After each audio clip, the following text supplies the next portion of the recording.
Everyone welcome to the class. Last time तक हमने fifth lecture में मोल कंसेप्ट की सारी कैलकुलेशंस कंप्लीट की थी। एक था mole in terms of quantity, वो भी खत्म कर दिया। Mole in terms of mass and last में कंप्लीट किया था mole in terms of volume. बहुत ही अच्छे क्वेश्चंस किए। कई बच्चों के भी ग्रीप बन रहे हैं कि सर क्वेश्चंस हो रहे हैं हमसे। गुड, आपको मतलब अच्छा लगेगा धीरे धीरे क्वेश्चंस होने, मतलब क्वेश्चन की प्रैक्टिस बहुत ज्यादा करनी होगी। हर एक लेक्चर के नीचे मैं डीपीपी प्रोवाइड करूंगा, उसको सोल्व करो, उसके अगले लेक्चर में उसका सॉल्यूशन ले लो। सिंपल, मतलब आपके जो क्वेश्चंस है वो भी क्लियर हो जाएंगे। नए नए क्वेश्चंस धीरे धीरे आगे मिलते जाएंगे आपको। हर एक टॉपिक के आपको क्वेश्चंस मिलेंगे। मतलब इससे अच्छा क्या हो सकता है भाई, अब कुछ नहीं हो सकता। अब आज का हमारा मेन टॉपिक है, आज आप सीखेंगे कि भाई मोल कंसेप्ट क्या होता है। अभी तक आपने जो लेक्चर के थंबनेल में देखा हो तो मैं क्लेरिफाई करके लिखता था मोल कैलकुलेशन 1, मोल कैलकुलेशन 2, मोल कैलकुलेशन 3। मैंने कभी तो ऐसा तो नहीं लिखा मोल कंसेप्ट 1, मोल कंसेप्ट 2, ऐसा तो मैंने लिखा ही नहीं। तो सिंपली आपको आज पता चलेगा। अभी तक आप जो कर रहे थे वो कैलकुलेशन कर रहे थे, मोल की कैलकुलेशन कर रहे थे। आज आपको पता चलेगा कि मोल कंसेप्ट क्या होता है, कैसे उसको डील करते हैं, कैसे उसको रिएक्शंस में अप्लाई करते हैं। और एक नया वर्ड आज आप सीखने वाले हैं, स्टोइकियोमेट्री। स्टोइकियोमेट्री क्या होता है, मतलब स्टोइकियोमेट्री कोएफिशिएंट से कैसे डील करते हैं। सारी टर्मिनोलॉजी आज क्लियर हो जाएगी आज के लेक्चर में। वो सब स्टार्ट करने से पहले कई बच्चों के मन में कंफ्यूजन है, उसको मैं दूर करता हूं। कौन सा कंफ्यूजन है, तो देखो, अगर आपको कई जगह पर ऐसा लिखा हुआ मिले 1 ग्राम एटम, या फिर ऐसा लिखा हुआ मिले 1 ग्राम मोलेक्यूल, या फिर ऐसा लिखा हुआ मिले 1 ग्राम आयन। अब देखो 1 ग्राम आयन। अब इसमें बच्चों का बहुत ही दिमाग खराब होता है। मैं एकदम क्लियर कट चलने वाला हूं, सिंपल, जो न्यूमेरिकल में यूज होता है उसको ही करो, दिमाग खराब क्यों करने का। घुमा फिरा के क्वेश्चंस नहीं आएंगे इसमें। सिंपल जो बात मैं बोलूंगा उसके ऊपर से ही क्वेश्चंस आने वाले हैं। देखो अभी अर्लियर टाइम्स ऐसा बोला जाता था कि 1 ग्राम, मतलब ये पुराना वर्ड है, मतलब 1 ग्राम एटम को ऐसा बोल देते हैं, मतलब अभी हम ऐसा बोलते हैं 1 ग्राम एटम, मतलब आपको सिंपली समझना है 1 मोल एटम। अब सर ये 1 ग्राम 1 मोल कैसे रिलेट कर दिया आपने। देखो इसको प्रोनाउंस करने का भी एक तरीका है।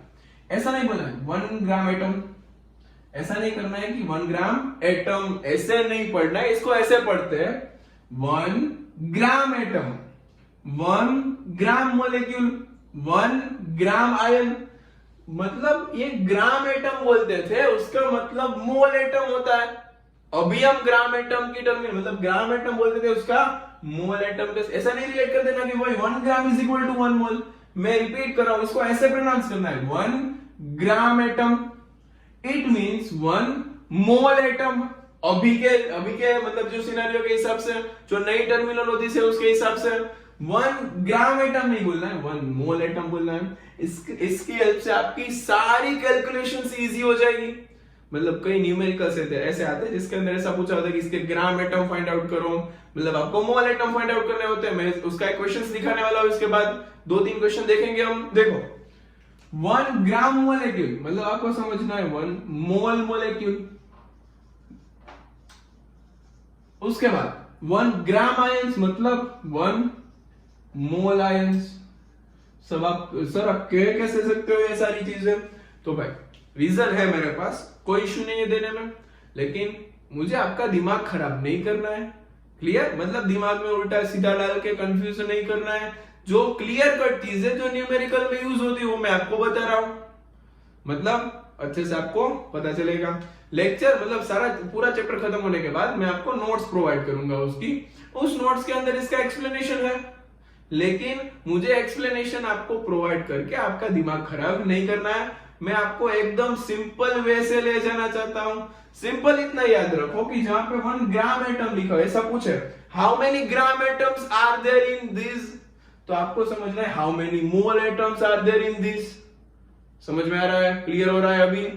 मतलब आई होप सबने समझ लिया होगा 1 ग्राम एटम 1 मोल एटम में इसके मतलब 1-2 न्यूमेरिकल्स दिखा था, उसके ऊपर से आपको दिमाग में अच्छे से उतर जाएगा। देखो क्वेश्चन ऐसा कि भाई how many gram atoms are there, how many gram atoms, फिर लिखा है ग्राम मोलेक्यूल्स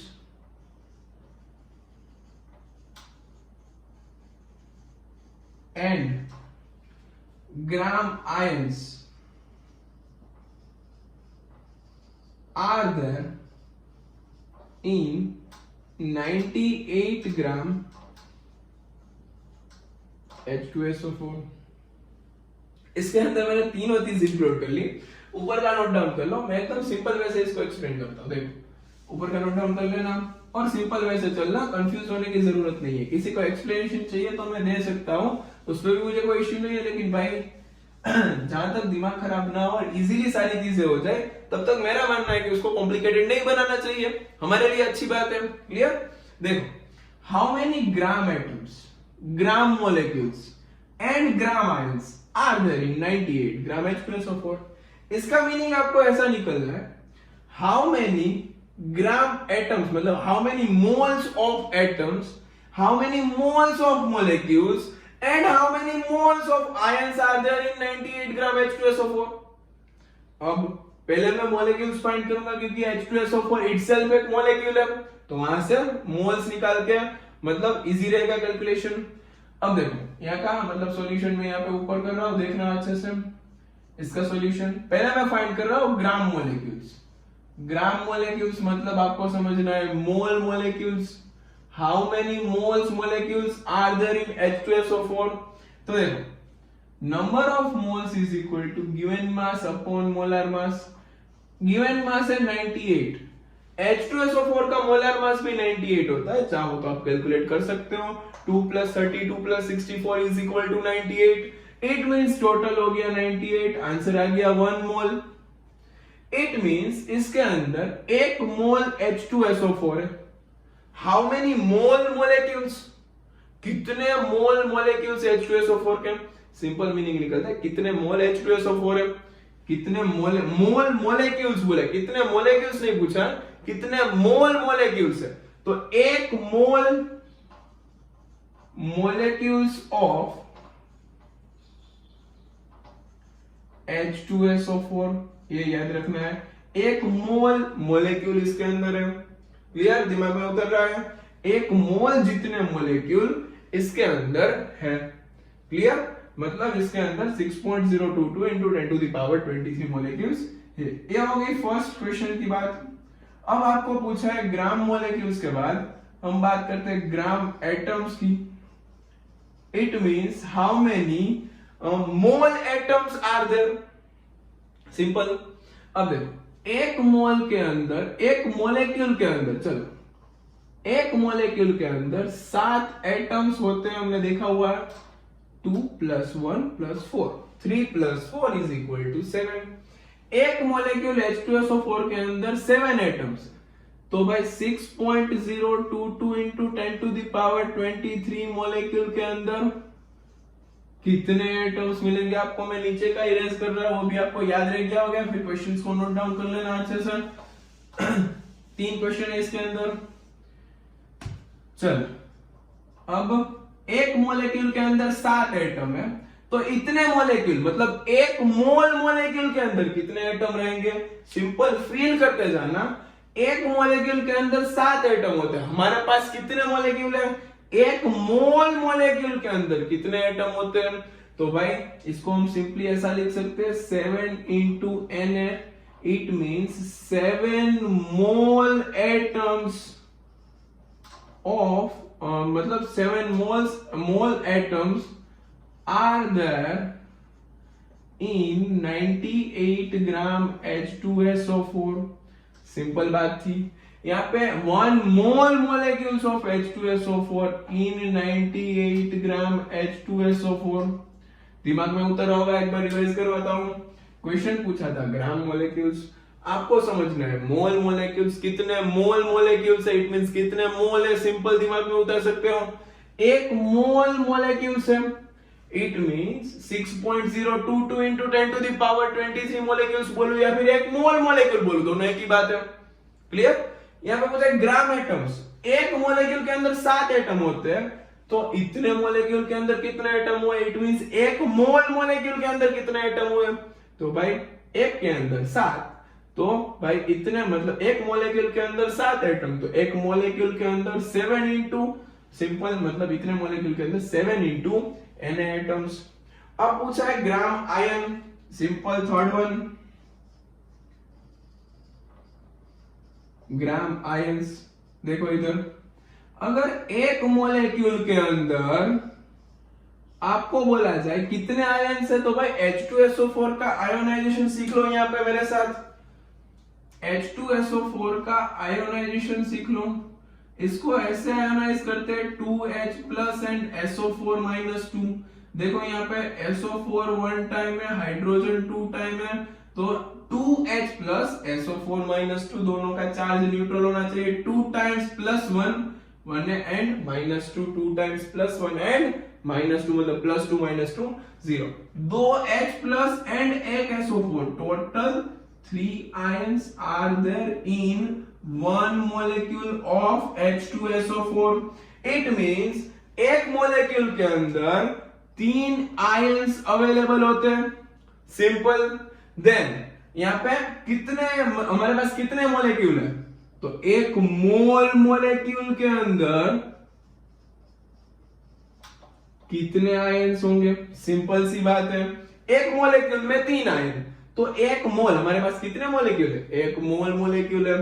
Na मोलेक्यूल में कितने आयन्स होंगे? तो simple 3 into Na, it means 3 mole ions, 3 moles ions. यहाँ पे 7 moles atoms are there in 98 gram H2SO4, यहाँ पे भी are there in 98 gram H2SO4।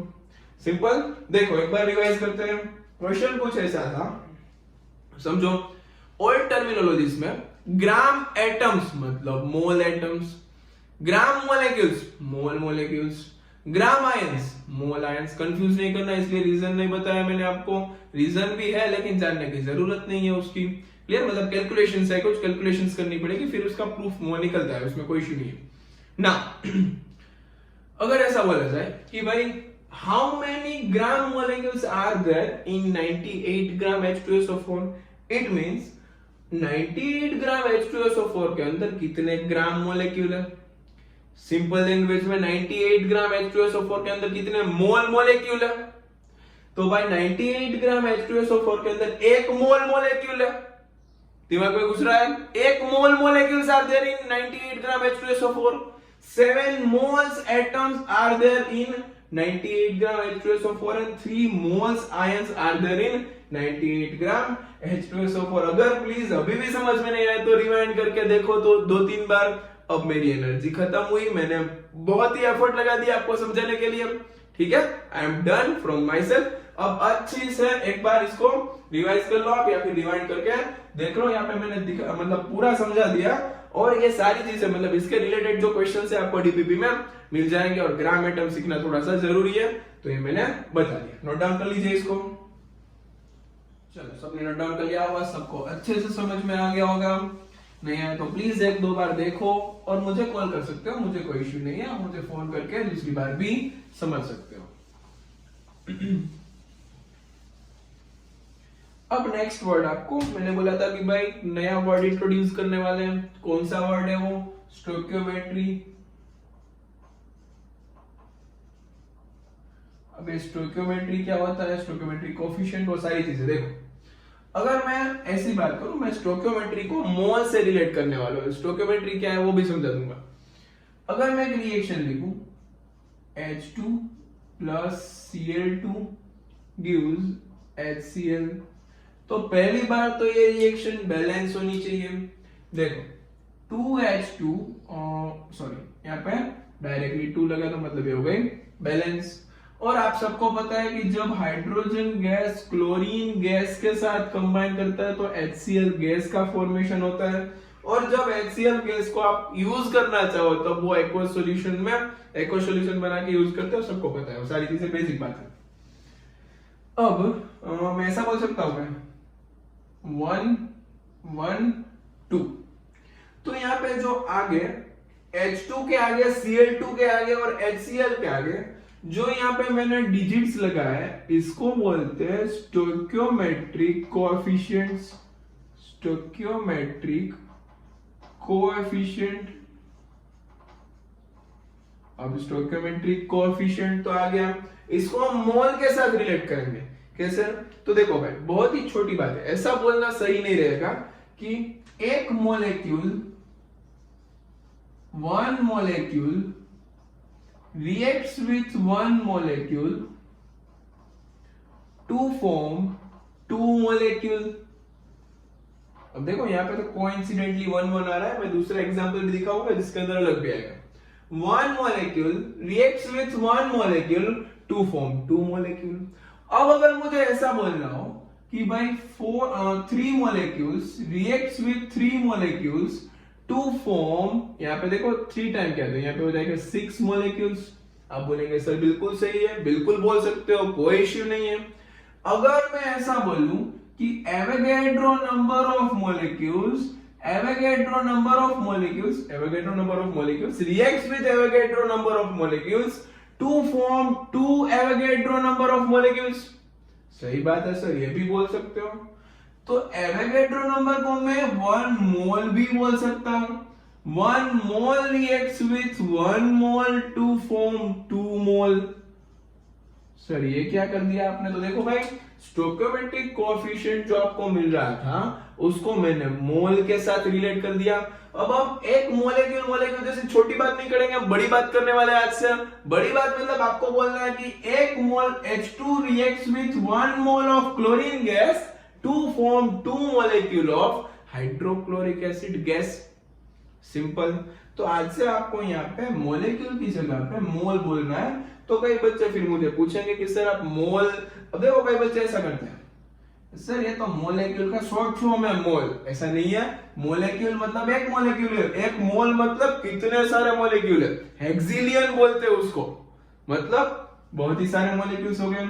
मतलब एक छोटी बात नहीं करनी है, हम थोड़ी सी बड़ी बात करेंगे। बड़े लोग बन गए, अब 11th में आ गया, मतलब थोड़ी सी बड़ी बात करेंगे। एक मोलेक्यूल नहीं बोलेंगे हम, एक मोल भी बोल सकते हैं, क्योंकि यहाँ पे एक मोलेक्यूल बोलो या फिर 3 बोलो तो फिर Na भी बोलो तो फिर 1 मोल भी बोल सकते हो। तो हम ऐसे रिलेट करेंगे। अगर मैं दूसरी रिएक्शन लिखूं यहाँ पे, देखो ये हो गई एक रिएक्शन की बात। अब मैं दूसरी रिएक्शन लिखूं यहाँ पे, nitrogen reacts with hydrogen to form ammonia. अब मैं इसकी रिएक्शन करवाऊं तो देखो यहाँ पे 2 3 6, इसको मैं बैलेंस कर रहा हूं। देखो 2 3 6 और यहाँ पे नाइट्रोजन 3 2 6, और ये भी गैसीय स्टेट में, ये 1, ये भी गैसीय स्टेट में और ये भी गैसीय स्टेट में, सबको पता है। अब अगर मैं ऐसा बोलूं कि भाई 1 molecule reacts with 3 molecule to form 2 molecule। Okay, sir को ऐसा नहीं बोलना है, सर को डबल करके बोलना है। 2 molecules reacts with 6 molecules to form यहाँ पे 4 molecule। अब देखो आपका normal first standard second standard जैसा लॉजिक मत चलाना, और ऐसा मत करना कि एक और एक 2 हो गए, ऐसा नहीं होता। लिमिटिंग रिएजेंट का कुछ कॉन्सेप्ट है जो हम आगे पढ़ने वाले हैं 2 ही दिन में। अब एक मोलेक्यूल 3 मोलेक्यूल के साथ मिलकर 4 बना, ऐसा नहीं होता, 2 मोलेक्यूल्स भी बन सकते हैं। लिमिटिंग रिएजेंट का कुछ, एक्सेस रिएजेंट का कुछ कॉन्सेप्ट है, हम सीखेंगे बाद में।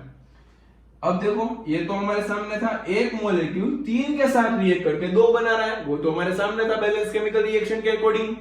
तो मैंने डबल किए तो वो भी चल सकता है।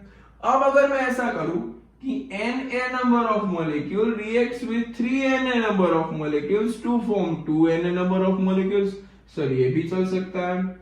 तो मैं ऐसा बोलूं कि भाई एक मोल molecules of nitrogen reacts with 3 mole molecules of hydrogen to form 2 mole molecules of ammonia, sir ये भी चल सकता है। तो हम छोटी बात नहीं करेंगे, आपसे थोड़ी थोड़ी बड़ी बड़ी बातें करेंगे। मतलब मोलेक्यूल से हम पीछा छोड़ देंगे, हम धीरे धीरे मोल के ऊपर शिफ्ट हो रहे हैं। अब मैं आपको एक्चुअल मोल कंसेप्ट सिखाऊंगा। ये मैंने स्टोइकियोमेट्री को मोल के साथ रिलेट कर दिया। स्टोइकियोमेट्री कुछ नहीं है, H2 के आगे लगा हुआ डिजिट मतलब स्टोइकियोमेट्रिक कोएफिशिएंट, उसकी स्टडी को बोलते हैं स्टोइकियोमेट्री। क्लियर? उसको मोल के साथ रिलेट करना, उसके ऊपर से क्वेश्चंस करना, उस स्टडी को बोलते हैं स्टोइकियोमेट्री। क्लियर? और स्टोइकियोमेट्रिक कोएफिशिएंट मतलब आगे लगा हुआ डिजिट। इजी? तो इतना नोट डाउन कर लीजिए, फिर हम स्टार्ट करते हैं। एक्चुअली मोल कंसेप्ट क्या होता है? मैंने बोला था एक वर्ड इंट्रोड्यूस करूंगा, मैं वर्ड इंट्रोड्यूस कर दिया।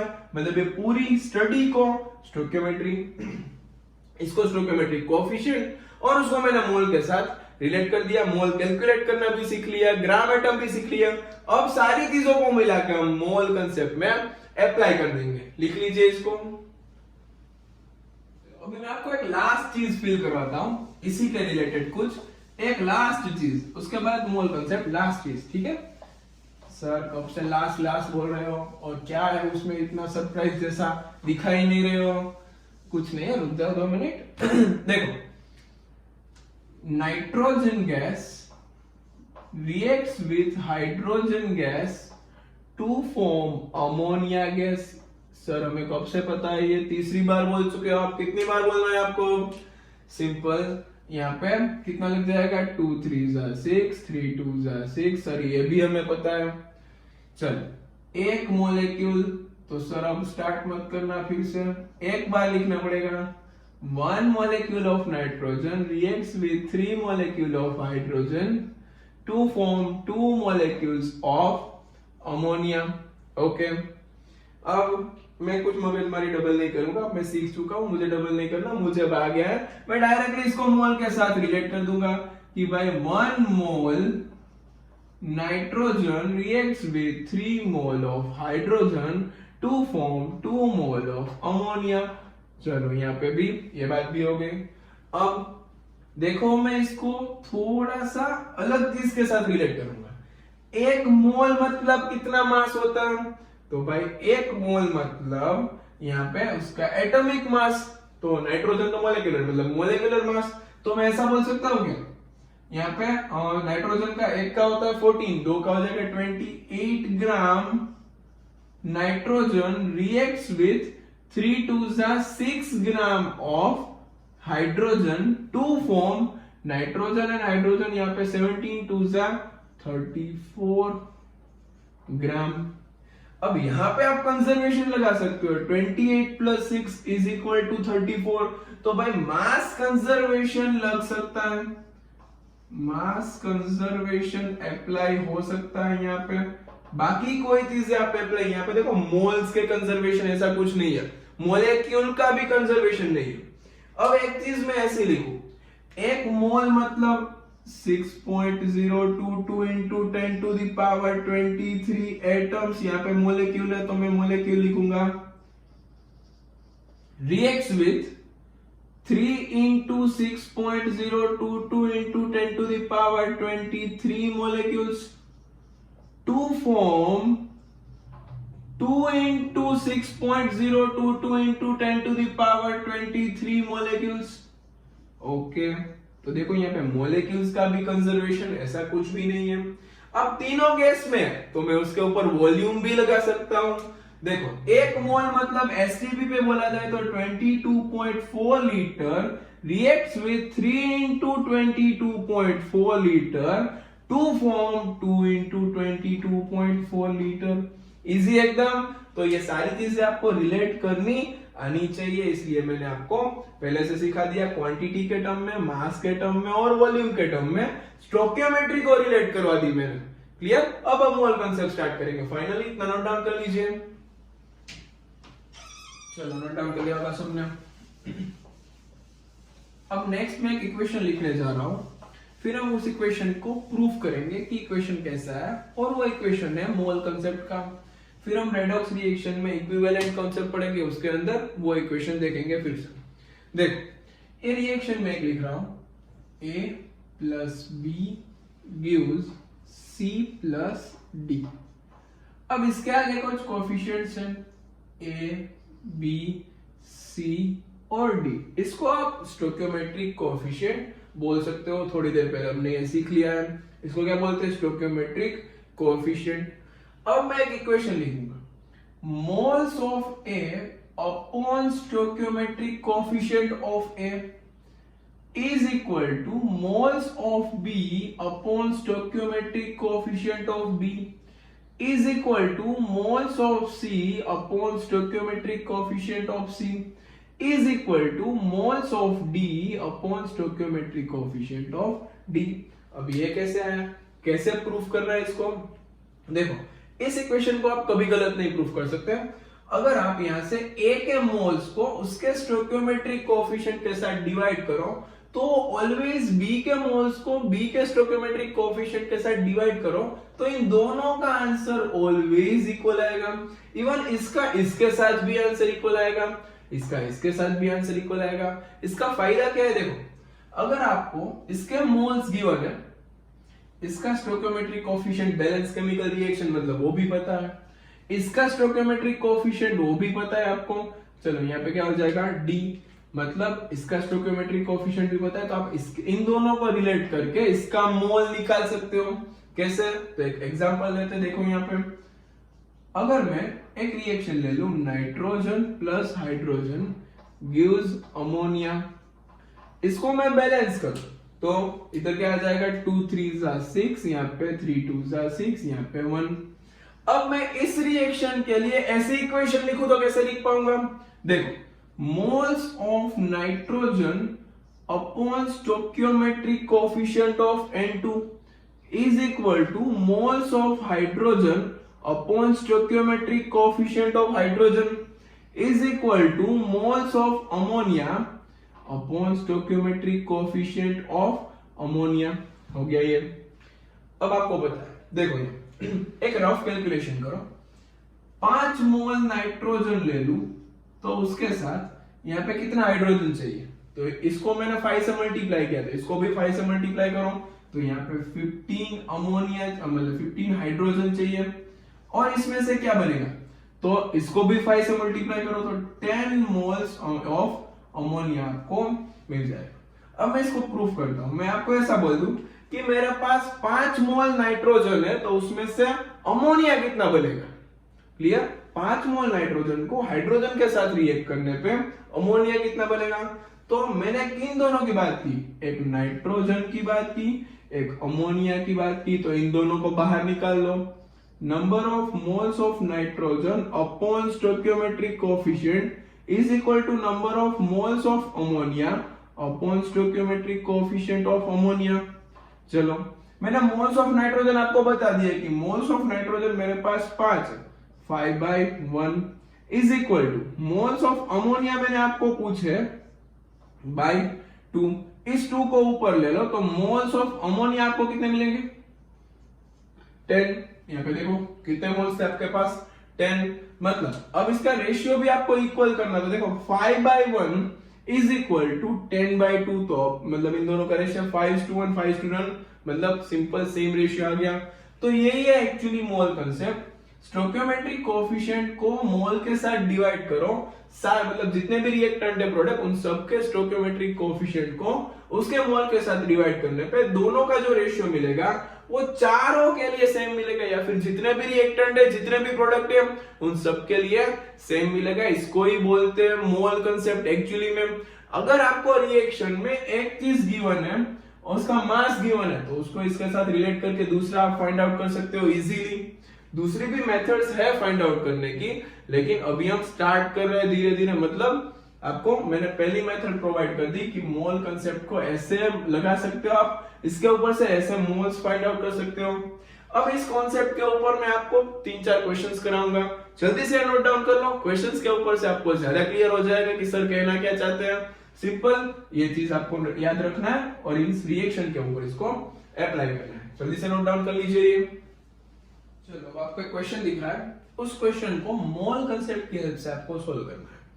क्वेश्चन कुछ ऐसा है, what amount of calcium oxide will be produced by 1 gram of calcium.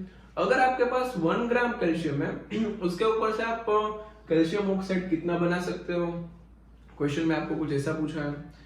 अब इसके अंदर जो रिएक्शंस इन्वॉल्व है वो आपको मैं जनरली 10th स्टैंडर्ड की सारी डिकम्पोजिशन रिएक्शन इसमें यूज करवाऊंगा, सारी कॉम्बिनेशन रिएक्शन इसमें यूज करवाऊंगा जो आप 10th में पढ़ के आए हो।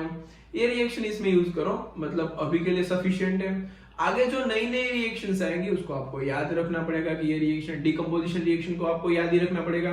जैसे आप 10th में याद रखते थे लीड नाइट्रेट का डिकम्पोजिशन, FeSO4 का डिकम्पोजिशन, मतलब वो सारी चीजें आपको याद रखनी है। यहाँ पे देखो पूछा है कैल्शियम ऑक्साइड कितना बनता है कैल्शियम में से, तो पहले आपको रिएक्शन पता होनी चाहिए।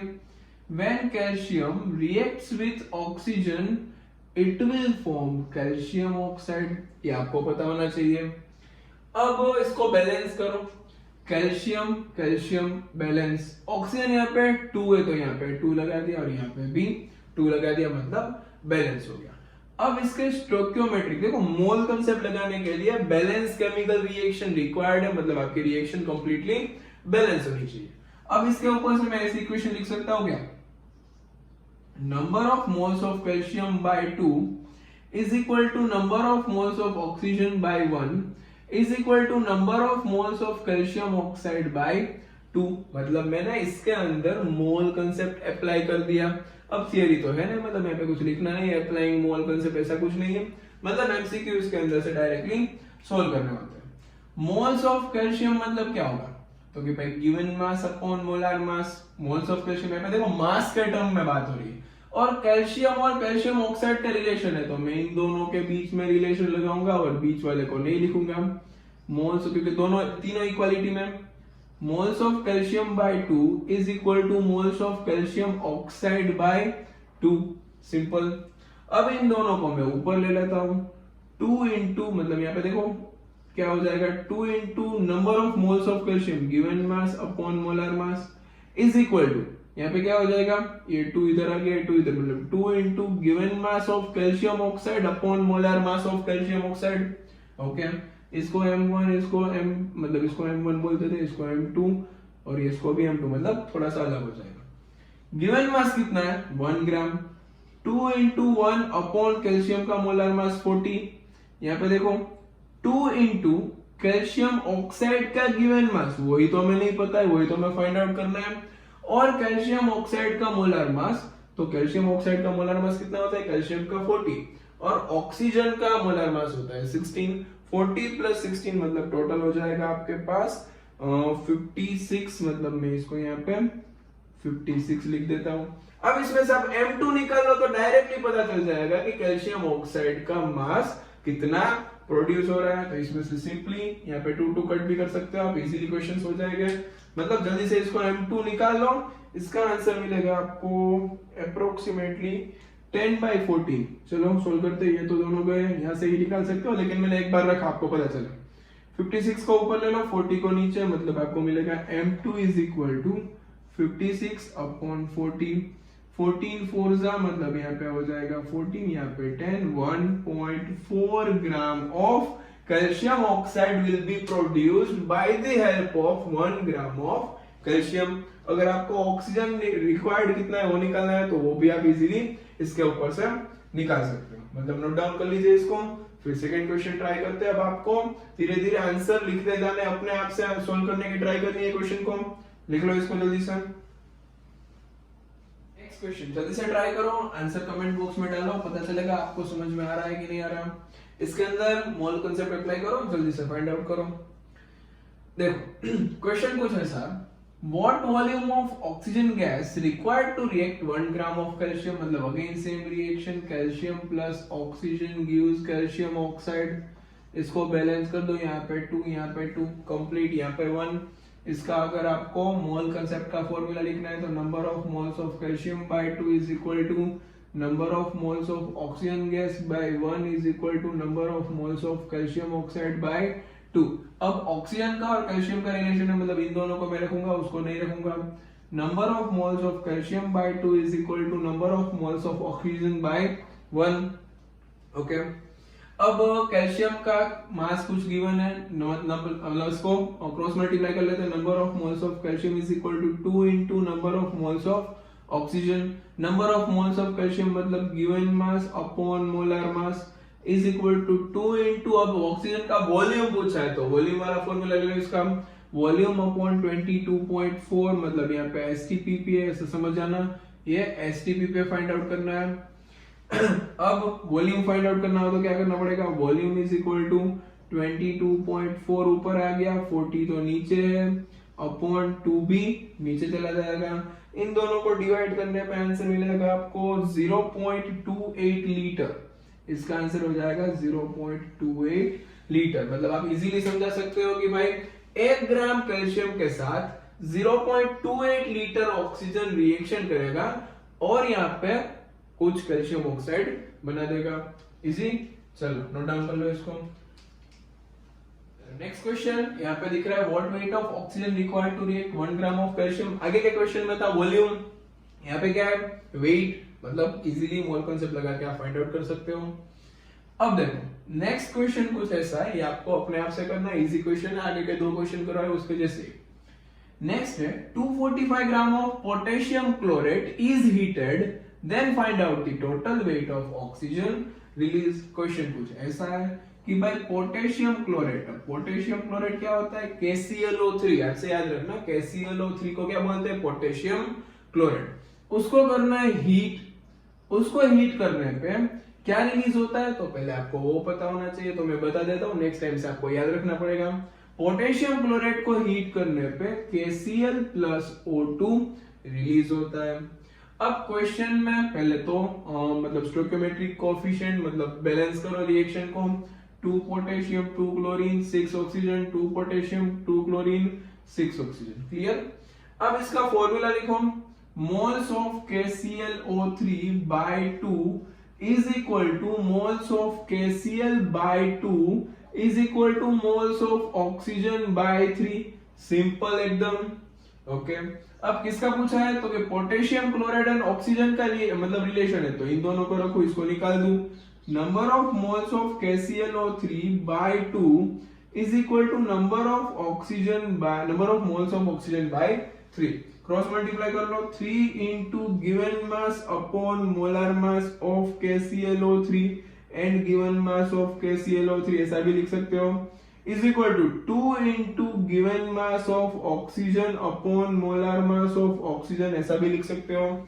गिवन मास आपको पता है कितना है, 245, मतलब मैं यहाँ पे लिख देता हूँ, देखो 3 into यहाँ पे आ जाएगा 245 upon molar mass of KClO3 आप निकाल लेना, आंसर मिलेगा आपको 122.5 is equal to 2 into given mass of oxygen upon molar mass of oxygen होता है 32, ओके। इन दोनों को कट करो, आंसर मिलेगा 2, ओके। 3 2 6 और इसको 2 को नीचे ले लो, मतलब ये 2 से 2 कैंसिल हो गए, 32 3 से आपको सिर्फ करना है given mass of oxygen will be 32 3 96 gram, simple. अगर आप 245 ग्राम पोटेशियम क्लोराइड को हीट करते हैं तो ऑक्सीजन कितना रिलीज होता है, 96 ग्राम। तो बस मोल कंसेप्ट से रिएक्शन में कितना क्या रिक्वायर्ड होता है, कितना क्या बनता है, वही आपको फाइंड आउट करना आना चाहिए। इसको ही मतलब रियल मोल कंसेप्ट बोलते हैं। आगे जो हम कर रहे थे मोल कैलकुलेशन थी, ये क्या है, मोल कंसेप्ट। जल्दी से नोट डाउन कर लीजिए, फिर हम लास्ट क्वेश्चन करते हैं, उसके बाद हमारा टॉपिक खत्म हो जाएगा। चलो कर लिया होगा सबने नोट डाउन, या फिर वीडियो पॉज करके नोट डाउन कर लेना। अब लास्ट क्वेश्चन है, क्वेश्चन कुछ ऐसा है, how many litres of oxygen gas release, question कुछ ऐसा है, how many litres of oxygen gas release after complete combustion of 48 gram methane, after complete combustion of 48 gram methane.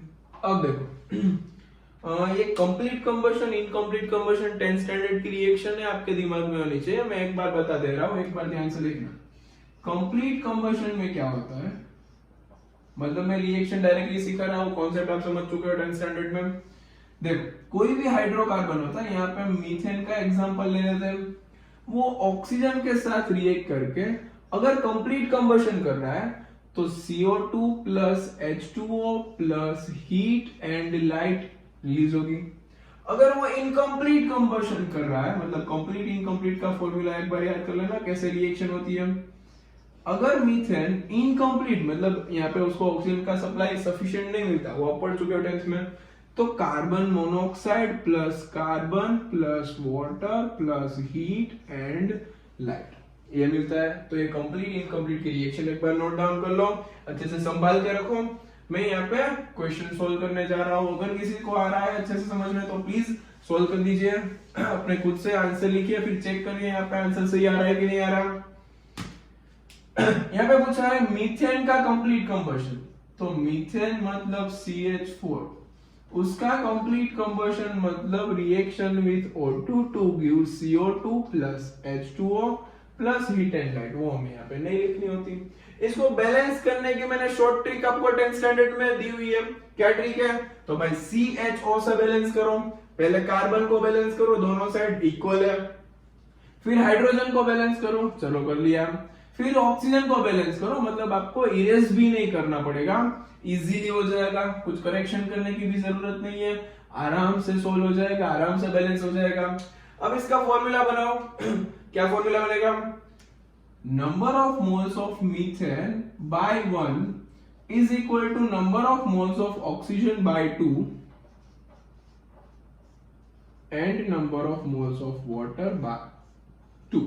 Okay, अब question है oxygen का methane के साथ relation, तो methane और ऑक्सीजन में रखूंगा, बाकी का मुझे किसी का काम नहीं, मतलब मैं उसको निकाल दूंगा, इन दोनों को मैं रिलेट करवाऊंगा।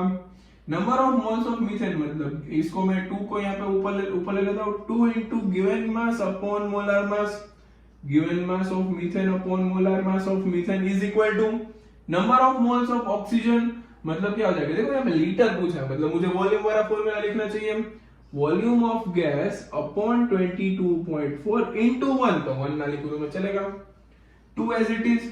गिवन मास कितना है, तो 48 ग्राम मीथेन का मोलर मास, कार्बन का 12, हाइड्रोजन का 4, 16 हो जाएगा, इज इक्वल टू यहाँ पे वॉल्यूम अपॉन 22.4, इसको कट करो, 16 3 2 6 और वॉल्यूम मिल जाएगा आपको 22.4 into 6 लीटर्स, मतलब आपको इजीली इसके ऊपर से आंसर मिल जाएगा, इन दोनों को मल्टीप्लाई कर लेना। तो यहाँ पे 48 ग्राम मीथेन का कंप्लीट कंबशन करने के लिए इतने litres of oxygen gas required है, हमें मोल कंसेप्ट की हेल्प से पता चल गया। आज आपने क्या सीखा, तो कोई भी रिएक्शन के अंदर मोल कंसेप्ट लगा के एक का मास गिवन है, एक का कुछ मोल्स गिवन है, या फिर वॉल्यूम गिवन है, एक के ऊपर से दूसरा निकालो, ऐसे एक दूसरे को रिएक्ट करके, मतलब एक दूसरे को रिलेट करके आसानी से आप मतलब जो भी चीज आपको पूछी हो निकाल सकते हो। क्लियर? नेक्स्ट लेक्चर से हम इसके कुछ न्यूमेरिकल्स प्रैक्टिस करेंगे, फिर लिमिटिंग रिएजेंट, एक्सेस रिएजेंट का टॉपिक स्टार्ट करेंगे। क्लियर? चलो बाय बाय।